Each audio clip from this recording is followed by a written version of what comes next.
नमः शिवाय। सभी शिव भक्तों को महाशिवरात्रि की अनंत शुभकामनाएं। आइए सुनते हैं महाशिवरात्रि पर भगवान शिव और माता पार्वती की एक कथा। कैसे ली शिव जी ने माता पार्वती की परीक्षा। महाशिवरात्रि का पर्व भगवान शिव और माता पार्वती की पूजा का दिन है। इस दिन भगवान शंकर और माता पार्वती का विवाह हुआ था। जब से इस दिन का शिव भक्तों के लिए बड़ा ही महत्व रहा है। यह तो सभी जानते हैं कि माता पार्वती ने भगवान शिव को अपने पति रूप में पाने के लिए कितने ही कठोर तप किए थे और कितनी ही परीक्षाएं दी थी।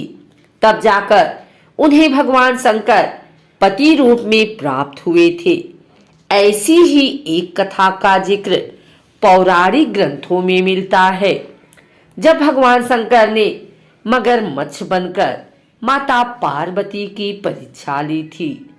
आइए सुनते हैं भगवान शिव और मां पार्वती की यह कथा। आपका मन शांत होगा और भगवान शिव की भक्ति में ध्यान लगेगा। एक समय की बात है, माता पार्वती घोर तप कर रही थी। उनकी भक्ति और तप को देखकर देवताओं ने शिव जी से माता की मनोकामना पूरी करने के लिए कहा था। तब शिव जी ने पार्वती जी की परीक्षा लेने सप्त ऋषियों को भेजा। सप्त ऋषियों ने माता के सामने शंकर जी के बारे में बहुत कुछ बोला। उनके सैकड़ों अवगुण गिनाए, परंतु इन सब बातों का पार्वती जी पर कोई प्रभाव नहीं पड़ा। उन्हें दृढ़ निश्चय और संकल्प के साथ तप जारी रखा। जब इस सब से भी बात नहीं बनी तो भगवान शंकर ने खुद परीक्षा लेने की ठानी। भगवान शंकर प्रकट हुए और माता पार्वती को वरदान दिया। उसी समय जहां माता पार्वती तप कर रही थी, वहीं तालाब के पास मगरमच्छ ने एक लड़के को पकड़ लिया। लड़का बचाने के लिए शोर मचा रहा था। जैसे ही माता को लड़की की आवाज सुनाई दी, वह उस ओर भागी। उन्होंने देखा मगरमच्छ लड़के को तालाब के भीतर खींच रहा था। तभी लड़के ने माता को देखा और लड़के ने देवी से कहा, मेरी ना तो माँ है, न बाप है, ना कोई मित्र। माता आप मेरी रक्षा कीजिए। पार्वती जी ने कहा, हे ग्राह, इस लड़के को छोड़ दो।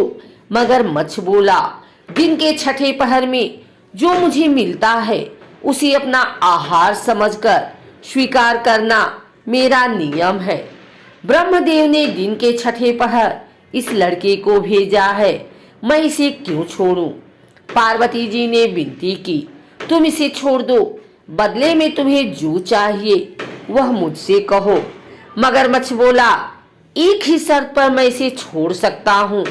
आपने तप करके महादेव से जो वरदान लिया, यदि उस तप का फल मुझे दे दोगी तो मैं इसे छोड़ दूंगा। पार्वती जी तैयार हो गई।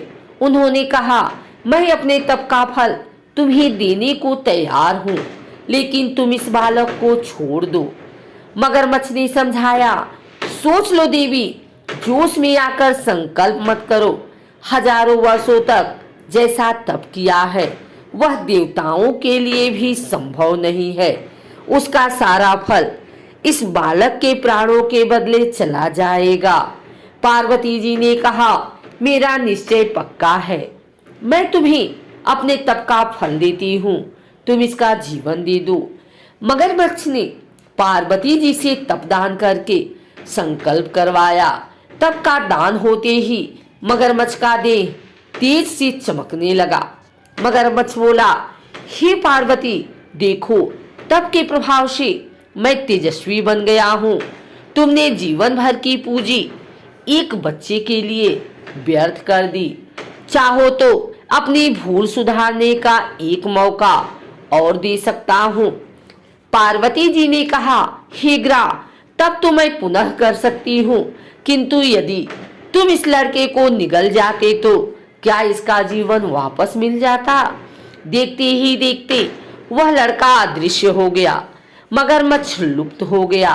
पार्वती जी ने विचार किया कि मैंने तो तप दान कर दिया है, अब पुनः तप आरंभ करती हूँ। माता पार्वती ने फिर से तप करने का संकल्प लिया। यह देख भगवान शिव फिर से बोले कि हे माता, कहाँ की मैंने तप का दान कर दिया है, तो अब आपको अपने पति रूप में पाने के लिए मैं फिर से तप करूंगी। जब महादेव ने कहा कि उस बालक और मगरमच्छ के रूप में मैं ही था, आपने अपने तप का दान मुझे ही किया है, मैं तो बस तुम्हारी परीक्षा ले रहा था कि तुम्हारा चित्त प्राणी मात्र में सुख दुख का अनुभव करता है या नहीं। इसलिए अभी तुम्हें पुनः तप करने की आवश्यकता नहीं। यह सब जानने के बाद देवी ने महादेव को प्रणाम कर प्रसन्न मन से विदा किया। भगवान भोलेनाथ माँ पार्वती से विदा लिए और उसके बाद शादी की तैयारी जोरों पर शुरू हो गई। लेकिन समस्या ये थी कि भगवान शिव एक तपस्वी थे और उनके परिवार में कोई सदस्य नहीं था। लेकिन मान्यता ये थी कि एक बार को अपने परिवार के साथ जाकर वधू का हाथ मांगना पड़ता है। अब ऐसी परिस्थिति में भगवान शिव ने अपने साथ डाकिनिया, भूत प्रेत और चुड़ैलों को साथ ले जाने का निर्णय किया।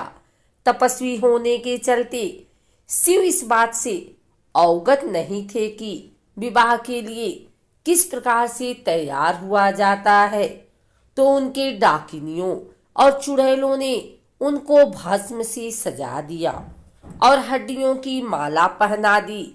जब ये अनोखी बारात पार्वती के द्वार पहुंची, सभी देवता हैरान रह गए।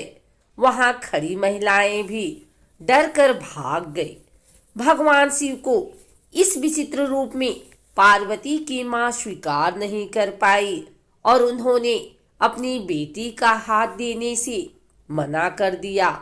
स्थितियां बिगड़ती देख पार्वती ने शिव से प्रार्थना की वो उनके रीति रिवाजों के मुताबिक तैयार होकर आए। शिव ने उनकी प्रार्थना स्वीकार की और सभी देवताओं को फरमान दिया कि वो उनको खूबसूरत रूप से तैयार करें। ये सुन सभी देवता हरकत में आ गए और उन्हें तैयार करने में जुट गए। भगवान शिव को दैवीय जल से नहलाया गया और रेशम के फूलों से सजाया गया। थोड़ी ही देर में भोलेनाथ कंदर्प से भी ज्यादा सुंदर लगने लगे और उनका गोरापन तो चाँद की रोशनी को भी मात दे रहा था। जब भगवान शिव इस दिव्य रूप में पहुंचे, पार्वती की मां ने उन्हें तुरंत स्वीकार कर लिया और ब्रह्मा जी की उपस्थिति में विवाह समारोह शुरू हो गया। माता पार्वती और भोले बाबा ने एक दूसरे को वरमाला पहनाई और ये विवाह संपन्न हुआ।